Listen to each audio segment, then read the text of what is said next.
मरने के बाद उसी में जला दिया जाएगा, दफना दिया जाएगा। ज़िंदगी हिसाब लेती है जनाब, लेगी, आपसे भी लेगी और हमसे भी लेगी। उनके सवालों के जवाब दें तो उनके सवालों के जवाब में गुनहगार हम ही हैं। ज़िंदगी में कहानी सुनाना और कहानी सुनने के अलावा कुछ बचा ही नहीं है। उसको सरकार हम बेच रहे हैं, लेकिन ये बड़े लोगों को पर्यावरण से क्या लेना। गाड़ी में एसी, घर में एसी, ऑफिस में एसी, जाते जाते अपने बच्चों के लिए एक छोटा सा बगीचा तो नहीं होगा। बुढ़ापे में उसी पेड़ के नीचे बैठ के अपनी ज़िंदगी की यादें तो संभालेंगे।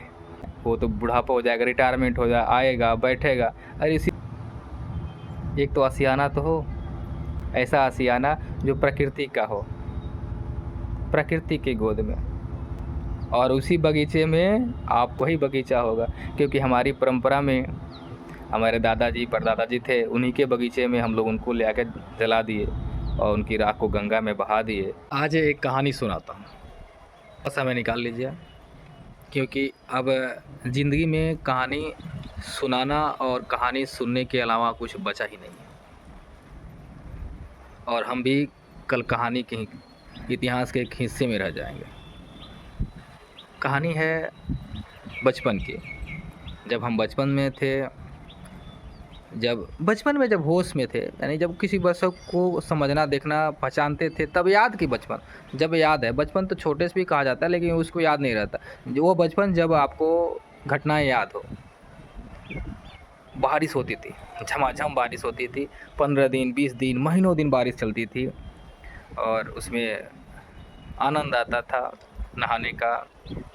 इस खासकर जून का मौसम, जब बारिश होती थी और बगीचे में पके हुए आम, कच्चे आम, झूला लेके आंधी तूफान में जाके आम चुनते थे, आम साथ में खाते थे। खेतों के पगडंडी में चलते थे, गिर जाना, उसी खेत के पगडंडी, उसी में खेत में पानी में नहा लेना, बारिश में नहा लेना, दोस्तों के साथ मस्ती के दौर में खेत में ही कुश्ती कर लेना, कीचड़ के साथ नहाना। यह हमारे इतिहास है और ये हम बच्चों को बताते हैं कि हमारे समय में ऐसे होता था। तो बच्चे बोलते हैं कि पापा, डैडी, आजकल क्यों नहीं होता है।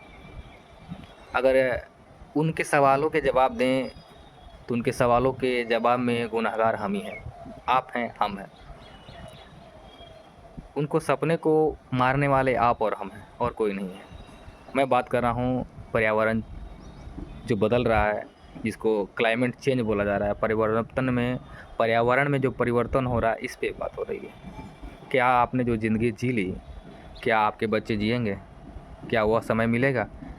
खेत, पगडंडी, बारिश, हवा, वो सर्दी, ये प्रकृति का जीने का तरीका है और हमारा भी जीने का तरीका है। जब प्रकृति स्वस्थ है, हम भी स्वस्थ हैं।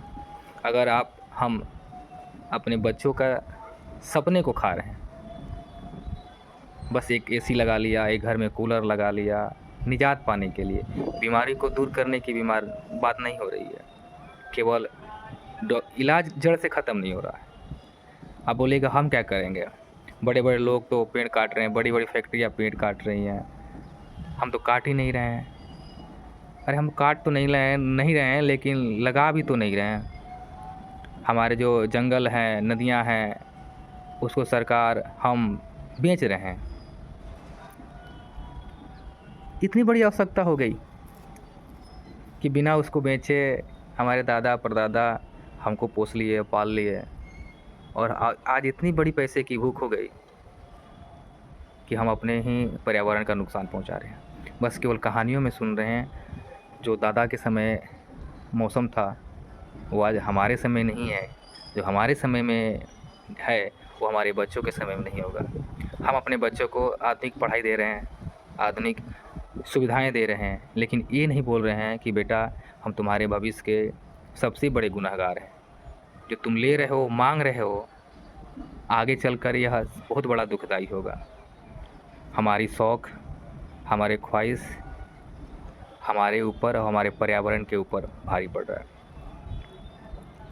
आज सुबह के 8 बजे हैं और मैं बनियान में घूम रहा हूँ। क्यों? इसके पीछे कारण हम ही हैं। देश में, समाज में।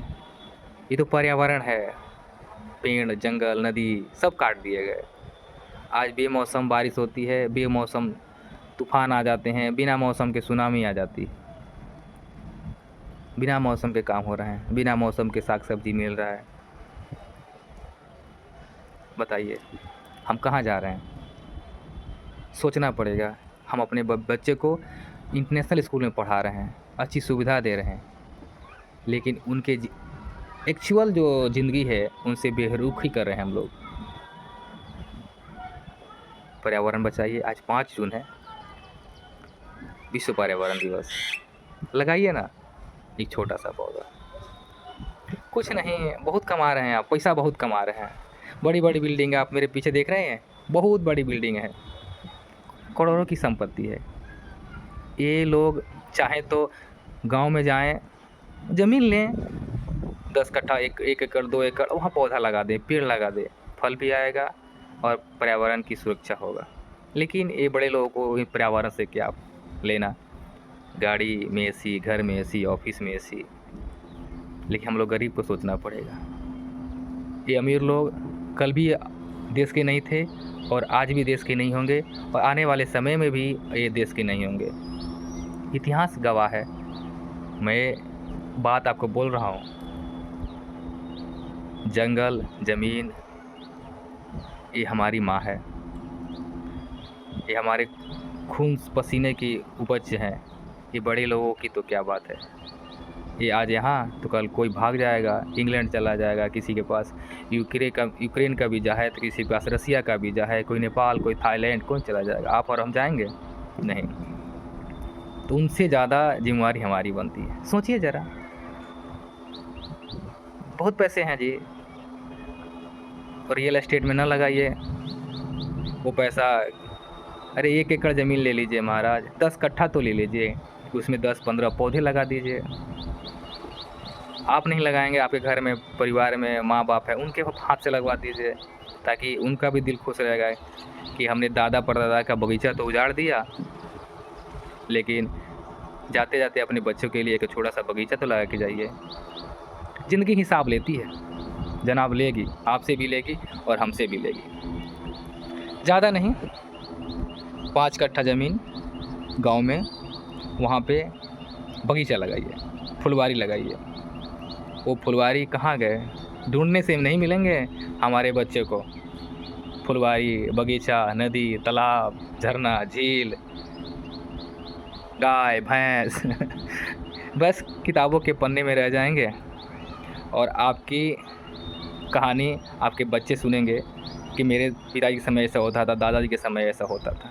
लेकिन गुनहगार आप ही को, लास्ट में गुनहगार आप ही को साबित करेंगे कि आपने बचाया क्यों नहीं। तो आज 5 जून विश्व पर्यावरण दिवस है। कोशिश कीजिए। एक कहावत है कि कोशिश करने वाले कभी हार नहीं होती। ज़िंदगी है, बच्चा भी कोशिश करके पग पग चलता है और दौड़ता है और कभी वर्ल्ड रिकॉर्ड भी तोड़ता है। हम आशा करते हैं और खुद मैं भी यह प्रण लेता हूँ कि मैं अपने गांव में 5 कट्ठा ज़मीन खरीदूँगा, क्योंकि मेरे पास पूर्वजों की ज़मीन नहीं है, ना के बराबर है। तो मैं 5 कट्ठा ज़मीन खरीदूँगा और उसमें फुलवारी लगाऊँगा। मैं आप लोग से भी ये विनती करता हूँ, आशा रखता हूँ कि आइए ना, पर्यावरण बचाया जाए और बच्चों को मीठे मीठे फल खिलाया जाए, देसी फल खिलाया जाए, अपने बगीचे के फल खिलाया जाए, ना कि बाज़ार में जो रासायनिक फल आ रहे हैं, दवाई वाले फल आ रहे हैं। विचार कीजिए। अरे कुछ तो नहीं होगा, बुढ़ापे में उसी पेड़ के नीचे बैठ के पूरी अपनी ज़िंदगी की यादें तो संभालेंगे, बैठेंगे। बुढ़ापे में जो मित्र भी बाहर जाके कमा रहे हैं वो तो बुढ़ापा हो जाएगा, रिटायरमेंट हो जाए, आएगा, बैठेगा, अरे इसी बगीचे में बैठ के अपनी बचपन की यादें ताज़ा करेंगे। एक तो आशियाना तो हो, ऐसा आशियाना जो प्रकृति का हो, प्रकृति की गोद में, और उसी बगीचे में आपको और हमको मरने के बाद उसी में जला दिया जाएगा, दफना दिया जाएगा। हमारा घर वही बगीचा होगा, क्योंकि हमारी परंपरा में हमारे दादाजी परदादाजी थे, उन्हीं के बगीचे में हम लोग उनको ले आकर जला दिए और उनकी राख को गंगा में बहा दिए तो हमारा घर वही है, माँ का गोद, वही बगीचा, वही फुलवारी। तो आइए अपने लिए घर बनाएं, ईंट पत्थर कंकड़ का नहीं, बगीचे का, फुलवारी का, जिसमें सारे फल हो। मैं आपसे यही आशा करता हूँ, आप मेरे से यही आशा कीजिए। और मैं आपको ये वीडियो बोल रहा हूँ तो मैं करके भी दिखाऊंगा, और वह भी इंतज़ार कीजिएगा, वो भी वीडियो आपके सामने आएगा। लाइक कीजिए, शेयर कीजिए, पर्यावरण को बचाइए, अपने बच्चों के लिए पर्यावरण को बचाइए। नहीं तो हमारे बच्चे दीवार पे भी हमारी तस्वीर नहीं टांगेंगे, यही बोलेंगे कि बुढ़ा बड़ा ही हरामी था, कुछ छोड़ के नहीं गया। और सबसे बड़ी जिम्मेवारी हमारी भी होती है। तो अगर भारत माता की जय करनी है तो बगीचा लगाइए और पर्यावरण बचाइए। जय हिंद। हमारी धरती हमारा अनमोल खजाना है, इसकी रक्षा करना हमारा कर्तव्य है। एक छोटा सा पौधा खुशहाल कल की शुरुआत है। आइए मिलकर अपनी प्रकृति को बचाएं। हमारे